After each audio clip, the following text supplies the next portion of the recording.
အားလုံးပဲမင်္ဂလာပါဗျာထွန်းသက်ပြည့်ကြည့်ပါရစေဒီနေ့မှာတော့ကျွန်တော်ဖုန်းအသုံးပြုတဲ့သူတိုင်းအသုံးဝင်တဲ့ screenshot ရိုက်နည်း3နည်းကိုကျွန်တော်ဒီဗီဒီယိုလေးမှာအစအဆုံးရှင်းပြပေးသွားမှာဖြစ်တဲ့အတွက်ဗီဒီယိုလေးကိုအဆုံးထိလိုက်ပါကြည့်ရှုပေးပါများပထမဆုံးအနေနဲ့ကျွန်တော်တို့အပေါ်မှာမီနူဘာလေးရနေဆွဲချလိုက်ပါတော့အဲ့မှာ screenshot ကကြီးပုံစံလေးနဲ့ screenshot ဆိုတာလေးရှိရဲဒါကနီလန်တစ်ခုပေါ့နော်ဒါလေးလိုလိုက်ရင်ကျွန်တော်တို့ screenshot ရိုက်ပြီးမှဖြစ်တယ်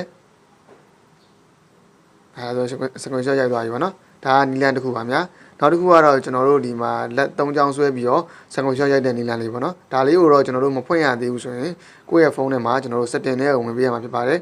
လက်3ချောင်းလေးဆွဲပြီးတော့ဖွင့်ဖို့အတွက်ဆိုရင်ကျွန်တော်တို့ဒီမှာ additional setting ဆိုတာလေးရှိရပါတော့ကျွန်တော်ရဲ့ဖုန်းကတော့ Redmi ဖုန်းလေးနဲ့ပြပေးရဖြစ်ပါတယ်တခြားဖုန်းတွေဆိုတော့ကျွန်တော်တို့ setting အထားသူလေးတွေလွှဲပြနိုင်ပါတယ် additional setting နဲ့ဝင်လိုက်ပါဝင်ပြီးသွားရင်ကျွန်တော်တို့ဒီနေရာမှာရှိတဲ့ cap shortcut ဆိုတဲ့နေရာလေးရှိရပါတော့ဒီမှာ gesture shortcut ဆိုတဲ့နေရာလေးပေါ့နော်အဲ့ဒါကိုဝင်လိုက်ဝင်ပြီးတိတ် screenshot ဆိုတဲ့နေရာလေးကိုဝင်လိုက်ပါဝင်ပြီးသွားရင်တော့ကျွန်တော်တို့ဒီ button လေးကိုဖွင့်ထားရပါတော့မိတ်ဆွေတို့ကပိတ်နေရဆိုရင်ဒီ button လေးကိုဖွင့်လိုက်ဖွင့်ပြီးသွားရင်ကျွန်တော်တို့လက်3ချောင်းလေးနဲ့ဒီဖုန်းလေးကိုဆွဲလိုက်ပါတော့အဲ့ဒါဆိုရင်ကျွန်တော်ခုလိုမျိုး screenshot လေးရသွားပါဖြစ်ပါတယ်ခင်ဗျာကျွန်တော်နောက်နီလန်တစ်ခုကတော့ကျွန်တော်တို့ဒီမှာ long screenshot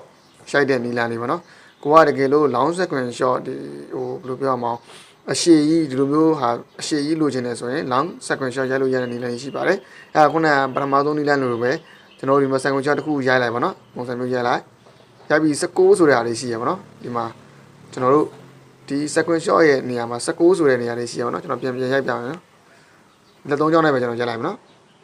အဲ့မှာ16ဆိုတဲ့နေရာလေးတွေ့ရပါလိမ့်မယ်ဒီမှာဒီဟာလေးမှာ16ဆိုတဲ့နေရာလေးနှိပ်လိုက်ပါနှိပ်ပြီးသွားရင်သူကဒီလိုမျိုးလေးပေါ့နော်အောက်ကိုသူဖြည်းဖြည်းချင်းသွားလိမ့်မယ်နော်အောက်ဆုံးလေးရောက်သွားပြီကျွန်တော်တို့ dance ဆိုတဲ့နေရာကြီးရှိပါတယ်အောက်မှာ dance ဆိုတဲ့နေရာနေလဲပါ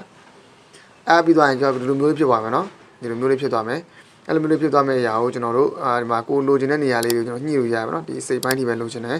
အောက်မှာဆိုလည်းဒီဟာလေးနန်းဒီပဲလိုချင်တယ်အဲ့ပြီးသွားရင်ကျွန်တော်တို့အပေါ်မှာရှိတဲ့အမှန်ချင်းလေးပေါ့နော်ဒီအမှန်ချင်းလေးကိုနှိပ်လိုက်ပါအဲ့ဆိုရင်တော့ကျွန်တော်တို့ကျွန်တော်တို့ screenshot ရိုက်ခဲ့တဲ့ဟာတွေကျွန်တော်ပြန်ကြည့်လို့ရရပါတော့ဒါဆိုရင်ကျွန်တော်တို့ screenshot အရှိကြီးရအောင်ပေါ့နော်ဒီလိုမျိုး screenshot အရှိကြီးပဲရှာမှာပဲဖြစ်ပါတယ်အားလုံးအဆင်ပြေနားလည်လိမ့်မယ်ထင်ပါတယ်အားလုံးကိုကျေးဇူးအများကြီးတင်ပါတယ်နောက်ဗီဒီယိုတွေမှာပြန်လည်တွေ့ဆုံကြပါမယ်ခင်ဗျာ